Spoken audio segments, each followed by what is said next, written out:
جب یہ آپ اس میٹنگ میں آ رہے تھے تو اس سے 2-3 ماہ پہلے ان چیزوں کو ایڈریس کرنا چاہیے تھا. یعنی 1 ماہ پہلے تک تو سی سی آئی کے ایجنڈے پر یہ تھا ہی نہیں مردم شماری. تو میرا خیال ہے یہ جان بوجھ کر کیا گیا ہے, یہ سب نے اپنے اپنے مفادات کی خاطر فون کیا, یہ کیا ہے, اور میرا خیال ہے ملک کی مفاد کو سامنے نہیں رکھا گیا. ملک کی مفاد میں مردم شماری ہے. بدقسمتی سے 17 سال بعد بھی ہم اس نتیجے پر پہنچے ہیں کہ ابھی ہم مردم شماری نہیں کر سکتے.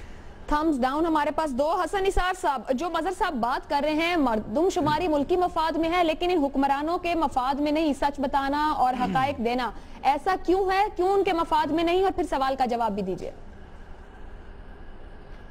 دیکھیں جی, میری طرف سے تو تھمز ڈاؤن نہیں, پورے کا پورا مکہ ڈاؤن ہے. سیلاب ہو, زلزلہ ہو, ویپڈا ہو, دہشت گردی ہو, مردم شماری ہو, احتساب ہو, یہ سب اگر فوج نے کرنا ہے تو یہ جمہوریت یہاں بھنگ گھوٹ رہی ہے. دفعہ ہوں, گھروں گھری جائیں. جو سارے کام کرنے والے ہیں وہ تو کوئی اور کر رہا ہے. تو یہ وہی جو صافی صاحب ابھی کہہ رہے تھے, کوئی میگا پروجیکٹس کو ٹھیکے کو کھانچے.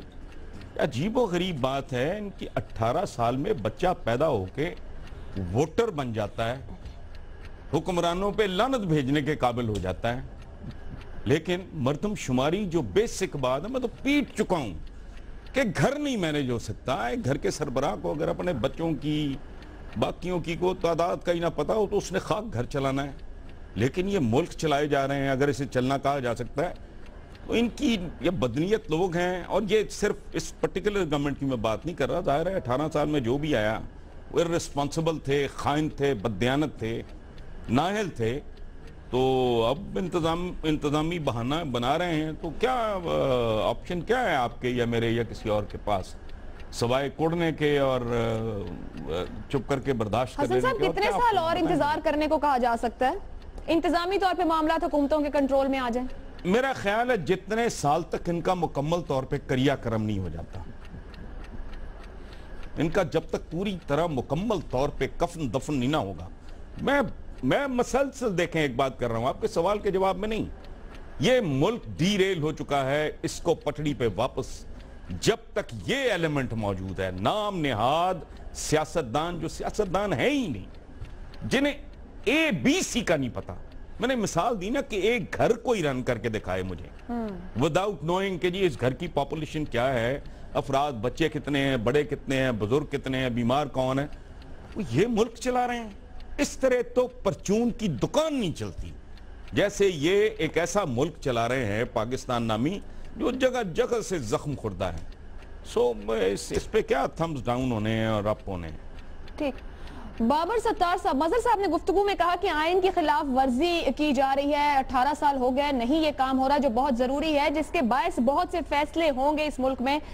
اس کے اوپر کامنٹ کیجئے گا, کتنی ذمہ داری حکومت کی بنتی ہے, اور کیا انتظامی بنیاد کا بہانہ بنانا کیا واقعی جائز اور درست ہے؟ سوال کا جواب بھی. عائشہ, انتظامی یا کوئی اور بہانہ بھی بنا سکتے ہیں. دیکھیے, بات تو پاور کی ڈسٹریبیوشن کی ہو رہی ہے یہاں پہ, اور مظہر صاحب نے جیسے شروع میں کہا کہ یہ ایشو انتظامی نہیں ہے, ایشو طاقت اور اس کی ڈسٹریبیوشن اور مفادات کا ہے. صافی صاحب نے بھی بات کی, حسن صاحب نے بھی بات کی, میں ساروں کی بات سے اگری کر رہا ہوں. دیکھیے, جب لوکل باڈیز کے الیکشن نہیں کروانے ہوتے تو ہمیں بتایا جاتا ہے سیکیورٹی حالات بڑے خراب ہیں, اس وجہ سے نہیں ہو سکتے. جنرلی الیکشن نہ کرانے ہو تو یہ بتایا جاتا ہے کہ حالات بڑے خراب ہیں, اس وجہ سے نہیں ہو سکتے. تو یہ بہانے ہیں, سیکیورٹی کا بنا لیں, ایڈمنسٹریشن کا بنا لیں. دیکھیے, یہ کہنا کہ کیا یہ آئین کی خلاف ورزی ہے, آئین خالی نہیں, بہت سارے قوانین کی خلاف ورزی ہے, اور اس پہ مختلف گفتگو ہو چکی آلریڈی. آپ کو اگر یہ نہیں پتا کہ بچے کتنے ہیں اور کہاں رہتے ہیں, تو آپ 25A میں جہاں یہ لکھ دیا اب آپ نے آئین میں کہ سب کو تعلیم دیں گے, کیسے دیں گے, کیا بندوبست کریں گے اس کا؟ آپ پانی کی ڈسٹریبیوشن چاروں صوبوں کے درمیان کیسے کریں گے اگر آپ کو پاپولیشن کا نہیں پتا؟ آپ سیٹس کی ڈسٹریبیوشن جو ڈیموکریسی ہے, کتنے لوگ, ایک کنسٹیچوئنسی کا سائز کچھ ہے, دوسری کنسٹیچوئنسی کا سائز کچھ اور ہے, تو اس کا مطلب ہے کہ ون پرسن ون ووٹ کا جو بیسک ڈیموکریٹک پرنسپل ہے کہ میرا آپ کا کراچی بہاولپور ہر بندے کا وزن ایک ہے ڈیموکریسی میں, وہ بات ہی ختم ہو جاتی ہے. تو یہ تو آپ جتنے ایسپیکٹس دیکھ لیں اسٹیٹ کے اور حکومت کے، ان سب کے اندر آپ کو نظر آتا ہے کہ جب تک آپ یہ سینسس نہیں کریں گے آپ انصاف کے ساتھ ریاست کو چلا نہیں سکتے، اور اس کے باوجود آپ کرنے کے لیے تیار نہیں ہیں. اور اس میں پھر پولیٹیکل کنسیڈریشنز ہیں کہ بلوچستان میں اگر آپ سینسس کریں گے تو وہاں کیا صورتحال نکلے گی، جو ویسٹڈ پاور آج ہے جن لوگوں کے پاس ان کے پاس سے چلی نہ جائے. کراچی سندھ میں کیا ہوگا، سو ہر جگہ یہی حالات ہے. سو یہ پاور گیم ہے اسینشلی اور ڈیلے کرنے کی کوشش. تھمز ڈاؤن دے رہے ہیں آپ بھی. جی obviously. امتیاز عالم صاحب، بابر صاحب نے بات کی کہ اگر آپ سینسس کی طرف نہیں جاتے، مردم شماری نہیں ہوتی، تو پھر انصاف کے ساتھ ریاست نہیں چلائی جا سکتی ہے. تو ہماری ریاست کس طرح چل رہی ہے 18 سال سے، اور اس سوال کا جواب کیا آپشن لیں گے؟ وہ ہے نا، نئے انجن کی خوبی نہ کمال ڈرائیور، چلی جا رہی ہے خدا کے سہارے. یہ بدقسمتی کی بات ہے کہ 7-8 سال لیٹ ہو گیا سینسس، مردم شماری. یہ بھی اچھی بات نہیں ہے کہ کونسل آف کامن انٹرسٹ نے جب فیصلہ پچھلی میٹنگ میں کیا اس پر عمل درآمد نہیں ہو سکا. اس کی انتظامی غیر ذمہ داری وفاقی اور صوبائی ان 5 حکومتوں پر ہے. یہ بھی درست ہے کہ کچھ جتنی تعداد چاہیے فوج کی نگرانی میں جو کہ ہونے ہیں وہ شاید اس وقت پوری طور پہ اویلیبل نہیں ہے. میں سمجھتا ہوں کہ سینسس ایسی فضا میں ہونا چاہیے جس میں صوبوں کے شکوک و شبہات نہ رہے، جیسے کہ ظاہر کیے جا رہے تھے، جیسے سندھ سے ظاہر کیے گئے، جیسے بلوچستان میں ظاہر کیے گئے، اور جیسے دیگر علاقوں سے آوازیں اٹھ رہی ہیں. مجھے شک ہے اور یہ میرا قیاس ہے کہ شاید پنجاب کی آبادی 56% نہیں رہے گی پاکستان کی آبادی کا اگر صحیح سینسس ہوا. تو لہذا پنجاب کا انٹرسٹ ہی ہوگا جو کہ ایک منافقانہ یا کہہ لیجئے موقع پرستانہ انٹرسٹ ہوگا کہ یہ چاہیں گے کہ ملتوی ہو جائے. سندھ والے نظر آتا ہے کہ شہری آبادی اور دیہی آبادی کا تناسب بدلنے جا رہا ہے جتنا ملک بھر سے آبادی کا انخلا کراچی کی طرف ہو رہا ہے. لیکن ساتھ ہی یہ کہ کراچی کا نسلیاتی جو کی بنتر ہے وہ بھی تبدیل ہو رہی ہے، شاید وہاں پہ اردو بولنے والوں کی اکثریت نہیں رہی ہے. اسی طریقے سے بلوچستان میں معاملہ ہے کہ بلوچ اپنے ہی صوبوں میں اقلیت بننے پر بہت سینسٹیو ہیں، حساس ہیں، اور مجھے ڈر ہے کہ کہیں اگر افغان مہاجرین کو شامل کرا لیا گیا آبادی میں، جیسے کہ انہیں شناختی کارڈ وغیرہ مل گئے ہیں، تو بلوچ اقلیت میں ہو جائیں گے. تو یہ اتنے بڑے فسادات اس سے بن سکتے ہیں.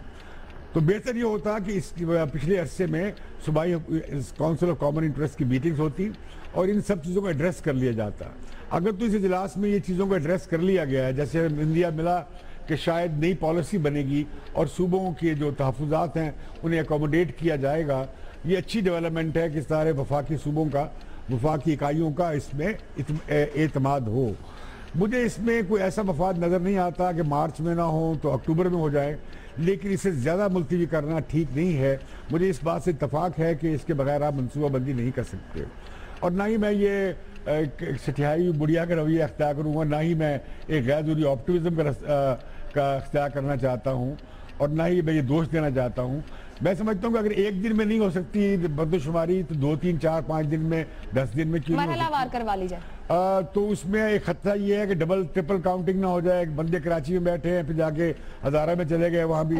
اس کا طریقہ ہے اس چیز کو روکنے کا بھی، اب طریقے آ گئے ہیں، ہمارے پاس کافی ناظرہ کے ڈیٹاز بھی ہیں.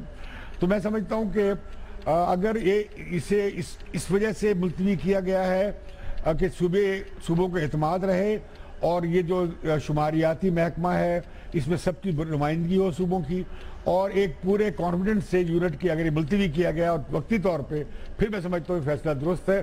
اگر وہ نہیں کیا جائے، آپشن کیا لے رہے ہیں؟ میں تھمز اپ لوں گا کہ اگر یہ اس لیے کیا گیا، اس شرط کے ساتھ کہ اگر اچھا مجھے ایک مختصر بات بتا دیجئے، آپ نے جتنے یہاں پر خدشات کا اظہار کیا ہے پنجاب کو لے کر، کراچی کو، سندھ کو، بلوچستان کو، آپ نے کہا مارچ نہیں اکتوبر میں. آپ سمجھتے ہیں کہ اس 5-6 ماہ میں یہ خدشات دور ہو جائیں گے؟ میرا خیال ہے کہ اگر صوبوں کو ملا کر پالیسی بنائی جائے، گائیڈ لائنز بنائی جائیں، انہیں آن بورڈ لیا جائے تو دور ہو سکتے ہیں. ٹھیک. ہمارے سامنے رپورٹ کارڈ کے پہلے سوال کے جواب میں 4 تھمز اپ ہیں اور ایک امتیاز تھمز ڈاؤن ہے. سب سے کم وقت لیا گفتگو کرتے ہوئے سلیم صافی صاحب نے 1 منٹ، اور سب سے زیادہ امتیاز عالم صاحب نے 3 منٹ 20 سیکنڈ میں اپنی بات مکمل کی. بریک لینے جا رہے ہیں. ہم بریک سے واپس آئیں گے تو بات کریں گے پاکستان کی جانب سے شرمین عبید چنائے نے دوسرا آسکر اپنے نام کر لیا، وہ بھی پاکستان میں موجود مسائل کی نشاندہی کرتے ہوئے، اور کس طرح سے سراہا گیا انہیں. پینلسٹ کی رائے جانیے بریک کے بعد.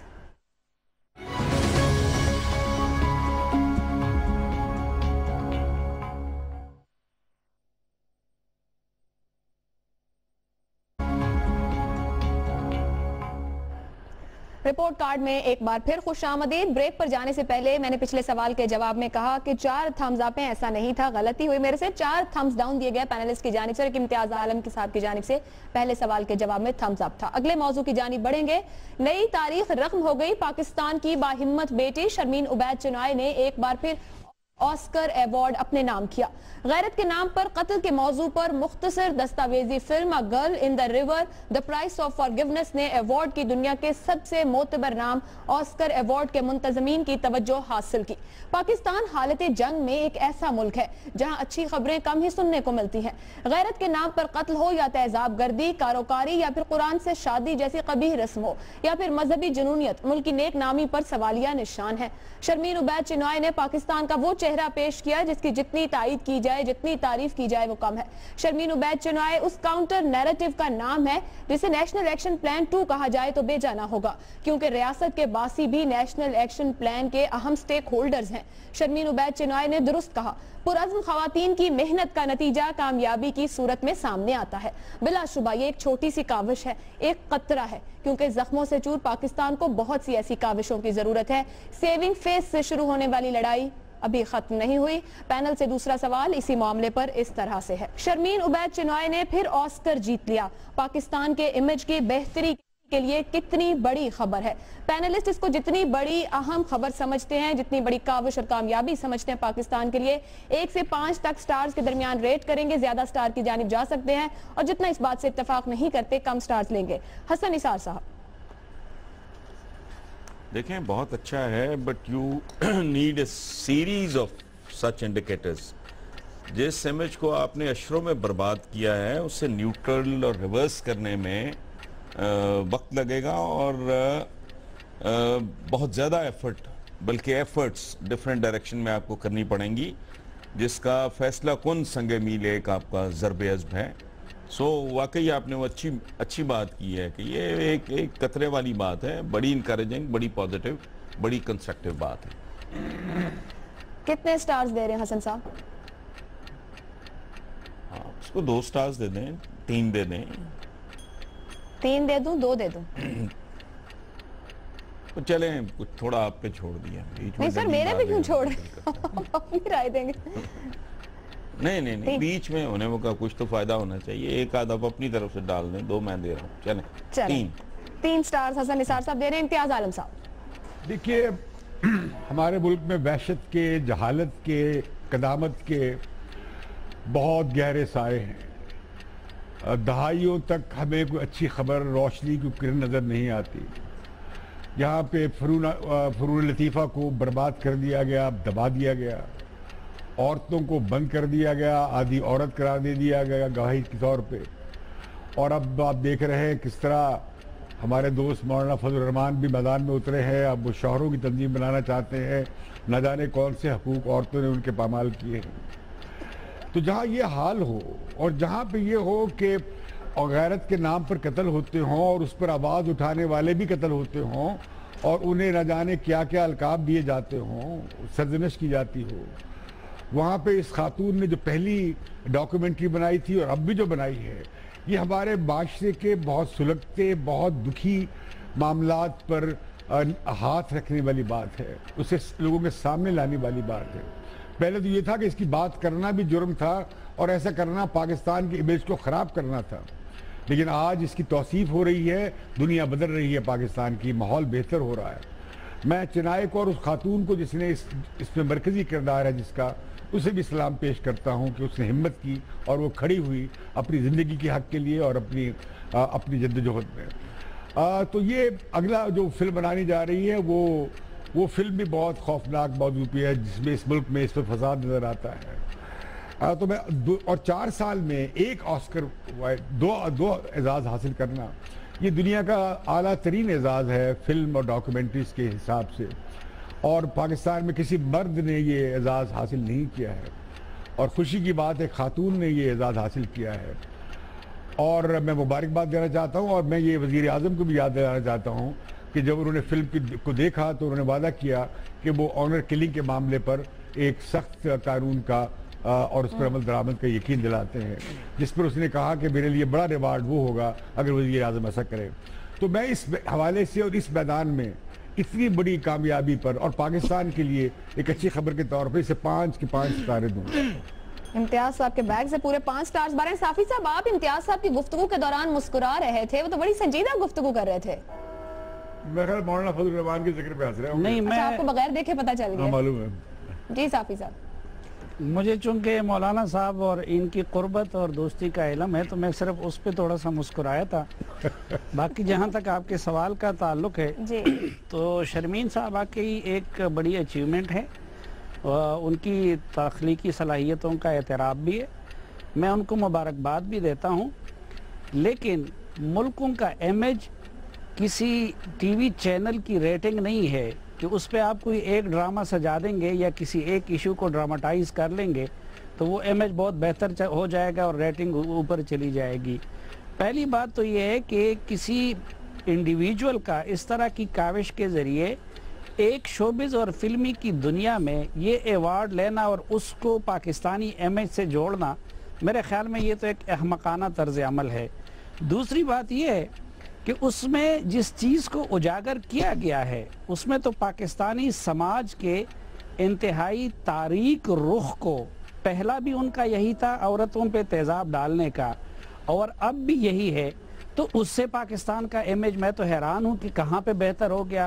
اور میں ان حکمرانوں پہ بھی حیران ہوں جو کہ ہمیں تو یہ تانے دیتے کہ تم لوگ پاکستان کی نیگیٹو خبریں دے دے کے پاکستان کو باہر کی دنیا میں بدنام کر رہے ہو، لیکن ان کو وہاں پہ بلایا گیا اور مولانا عرفان صدیقی صاحب بھی ان کے لیے تالیاں بجا رہے تھے اور ان کے بچے بھی ان کے ساتھ بیٹھے تھے۔ اب اگر ہم یہ کام کریں تو ہم جی مایوسی پھیلانے والے، اور شرمین عبید چنائے نے کیا اور ادھر ہالی ووڈ کی طرف سے یا آسکر کی طرف سے ان کو سندی جواز مل گیا تو وہ زندہ باد۔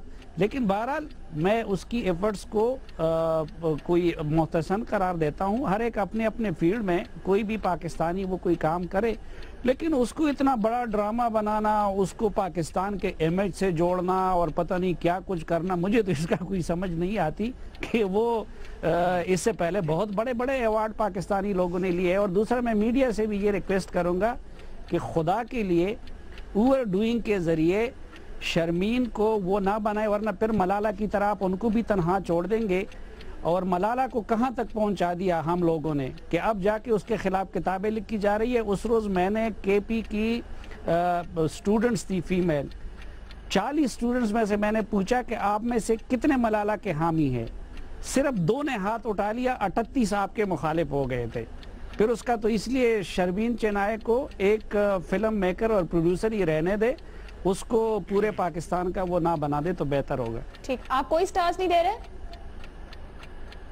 نہیں، میں اس کا پاکستانی امیج سے اس چیزوں کا کوئی تعلق ہی نہیں۔ آج جب دنیا پاکستان میں آج جو کچھ ہو رہا ہے قادری صاحب کے معاملے پہ، تو اس کے بعد کیا آپ کو یقین ہے کہ ایک آسکر ایوارڈ سے آپ کا امیج اوپر نیچے جائے گا؟ ٹھیک، بابر ستار صاحب سوال کا جواب بھی دیجیے، اور صافی صاحب جو پوائنٹ آف ویو سامنے رکھ رہے تھے آپ اس سے اتفاق کرتے ہیں، اتفاق نہیں کرتے؟ عائشہ میں 4 سٹارز دوں گا اور بڑے احترام کے ساتھ صافی صاحب سے مکمل طور پہ ڈس ایگری کروں گا۔ دیکھیے، پاکستان میں ایک جہالت اور انسانیت کے درمیان ایک جنگ چل رہی ہے، اور بے شک وہ شرمین عبید کا معاملہ ہو، کیونکہ شرمین عبید کا کوئی ذاتی عمل تو نہیں ہے، وہ پاکستان کی ایک حقیقت بیان کر رہی ہے، اور اسی طرح آپ کے پروگرام میں ممتاز قادری کے اوپر بھی سوال ہے۔ ان چیزوں پہ صف بندی ہو رہی ہے ہمارے معاشرے میں۔ ہمارے معاشرے میں بہت زیادہ برائیاں بھی ہیں، ان برائیوں کی کچھ لوگ نشاندہی کر رہے ہیں اور گفتگو کرنا چاہتے ہیں کہ ان برائیوں کو کس طرح ٹھیک کر کے ہم اپنے معاشرے کو سنوار سکتے ہیں، ہم اس میں کیسے انسانیت ایڈ کر سکتے ہیں، ہم اس میں کیسے سویلٹی ایڈ کر سکتے ہیں۔ اور دوسری طرف ایک اور سوچ ہے جو یہ کہہ رہی ہے کہ اس کے اوپر پردہ ڈال کے رکھیں تو اس سے شاید ہماری حقیقت ہی تبدیل ہو جائے۔ تو شرمین عبید چنائے نے جو بنائی، ایک تو اس میں ہوپ کا میسج ہے، سیونگ فیس کے اندر بھی اور اس میں بھی۔ اس نے آنر کلنگ کے وکٹم، ایسے وکٹم کے اوپر نہیں بنائی جو کیجولٹی ہو گیا، اس نے ایک سروائیور کے اوپر اپنی ڈاکیومنٹری بنائی کہ آپ اس طرح کے معاشرے اور اس طرح کی زیادتی کے باوجود بھی سروائیو کر سکتے ہیں۔ ایک ہوپ کا میسج ہے اس کے اندر، پہلی بات۔ دوسری بات یہ کہ آپ ایک حقیقت کو سامنے رکھ رہے ہیں اور آپ کہہ رہے ہیں کہ اب اسے ہم نے کیسے ٹھیک کرنا ہے۔ تو میرے خیال سے یہ ایک امیج پریزنٹ کرتا ہے ہمارے معاشرے کا, ہماری ریاست کا, کہ یہاں سوچنے والے لوگ ہیں جن کے ابھی بھی جن کا اندر سے دل بھی چلتا ہے, دماغ بھی چلتا ہے, اور جو انصاف کی بات بھی کرتے ہیں اور انصاف کے لیے کھڑے ہونے کے لیے بھی تیار ہیں. سو یہ جو امیج پریزنٹ ہوتا ہے, میرا نہیں خیال کہ اس سے پاکستان کا چہرہ مسخ ہوتا ہے. اگر آپ کے چہرے پہ کالک لگی ہوئی ہے تو بتی بند کرنے سے حل نہیں ہوگا, چہرے کی صفائی کرنی پڑے گی. مظہر عباس صاحب, کیا اس طرح کے واقعات سے, اس طرح کی فلمیں آنے سے اور پھر دنیا کے سامنے پیش کرنے سے ہماری image presentation of state and public ہوتی ہے, نہیں ہوتی؟ سوال کے جواب پر کتنے سٹارز دیں گے؟ دیکھیے میں 3 سٹار دوں گا. دیکھیے پرابلم ہمارے یہاں یہ ہے, ہمیشہ سے رہی ہے, آج کی نہیں ہے پرابلم. ہم اپنے ہیروز میں بھی تقسیم ہیں کہ ہمارے ہیروز کون ہیں. یہ وہ ملک ہے جہاں فیض احمد فیض لینن انعام پرائز جیتتا ہے تو وہ بین ہو جاتا ہے, جہاں جوش ملیہ آبادی اپنے انٹرویو کی بنیاد پر بین ہو جاتے ہیں, جہاں حبیب جالب اپنی نظموں کی بنیاد پر پابندی لگ جاتی ہے, جہاں ڈاکٹر عبدالسلام نوبل انعام جیت کر بھی پاکستان واپس نہیں آ سکتے, جہاں ملالہ یوسف زئی پر بھی جو ہے وہ جس طرح بھی سلیم صافی صاحب نے کہا کہ اس طرح تقسیم ہے, اور یہی شرمین عبید چنائے کا بھی ہے. تو ہمارے یہاں انڈیویجولز جا کے اپنی ایفرٹس کرتے ہیں, اور یہ دونوں فلمیں جو ہیں یہ انٹرلنکڈ ہیں. اگر آپ دیکھیں کہ یہ جو تیزاب پھینکنے والا معاملہ ہے, اور ہمارے یہاں تو جرنلزم بنیادی طور پہ اس نہج پہ گئی نہیں کہ ہم ذرا غور تو کریں کہ یہ جو برنز کیسز ہوتے ہیں خاص طور پہ خواتین کے, ان کے کئی ڈائنگ ڈکلیریشنز میں نے دیکھے ہیں, اور ان ڈائنگ ڈکلیریشنز میں وہ بتا رہی ہے, جو ڈومیسٹک سرونٹ ہے یا کسی کی ویڈو ہے, وائف ہے, وہ یہ بتا رہی ہے کہ اس کے شوہر نے یا اس کی ساس نے اس کو کس طریقے سے زخمی کیا, لیکن وہ کل کر دی جاتی ہیں, وہ کیس آگے ہی نہیں بڑھتے. اور یہ جو بل ابھی وہ تھا جس پہ ہم ڈیبیٹ کر رہے, پہلے ڈیبیٹ کر چکے ہیں, یہ بھی اس سے انٹرلنکڈ ہیں. تو یہ ایشوز جو ہیں یہ انٹرلنکڈ ہے, لیکن اس میں ریاست کہاں ہے؟ اس میں ریاست تو کبھی بھی کوئی ریاست سپورٹ ہی نہیں کرتی. آپ جس ملک کا قومی کھیل جو ہے وہ ختم ہو گیا ہو, ہاکی, جس ملک میں اسکواش ختم ہو گئی ہو جہاں ہم چھائے رہے تھے, تو ہمارے ہیروز جو ہیں وہ خود اپنی ایفرٹ سے بنتے ہیں, دنیا میں اپنا نام کماتے ہیں. آسوا کریم ہو یا نرگس ہوں, یہ اپنی انڈیویجول ایفرٹ ہیں. اس میں انسٹیٹیوشن کا ایفرٹ کدھر ہے؟ انسٹیٹیوشن کدھر ہے؟ ادارہ کدھر ہے؟ آج بھی وہ آپ شرمین عبید چنائے کو آپ پرائم منسٹر ہاؤس میں بلا کے اس کی فلم دیکھ لیتے ہیں. آپ نے فلم انڈسٹری کے لیے کیا ہے؟ آپ نے فلم انڈسٹری کی فروغ کے لیے ریاست کیا کر رہی ہے؟ کھیلوں کے فروغ کے لیے ریاست کیا کر رہی ہے؟ پی ایس ایل دبئی میں ہو رہی ہے تو ایک انڈیویجول ایفرٹ ہے. گورنمنٹ ایفرٹس کدھر ہیں؟ ریاست کی ایفرٹس کدھر ہیں؟ تو ہمارے یہاں انڈیویجول ہیروز ہوتے ہیں, اس میں بھی ہم تقسیم ہوتے ہیں, اس میں بھی ہم اس چیز پر وہ ہوتے ہیں کہ یہ کسی کو پلیز کرنے کے لیے, یہ کسی کو پلیز کرنے کے لیے. تو جو قوم اپنے ہیروز میں ہی تقسیم ہو, جس قوم کے ہیروز اور ولنز الگ الگ ہوں, تو ادھر انڈیویجول ایک ایفرٹس آپ ہے, بڑا اعزاز ہے. آسکر دنیا میں فلم انڈسٹری کا بڑا اعزاز سمجھا جاتا ہے. ایک ایسی خاتون جس نے 2 سال میں 2 ایوارڈ حاصل کیے ہوں, وہ ظاہر ہے ایک کنٹریبیوشن تو ہے پاکستان کا.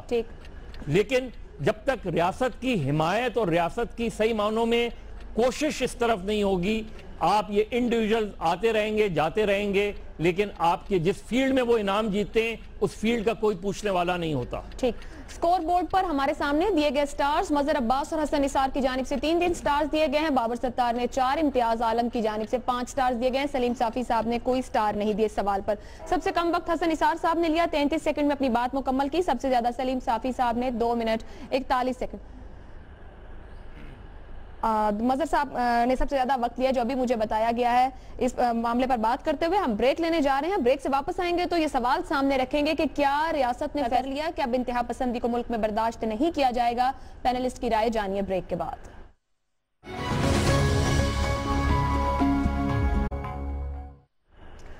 رپورٹ کارڈ میں ایک بار پھر خوش آمدید. جس نے ایک جان کو قتل کیا گویا اس نے پوری انسانیت کو ہی قتل کیا.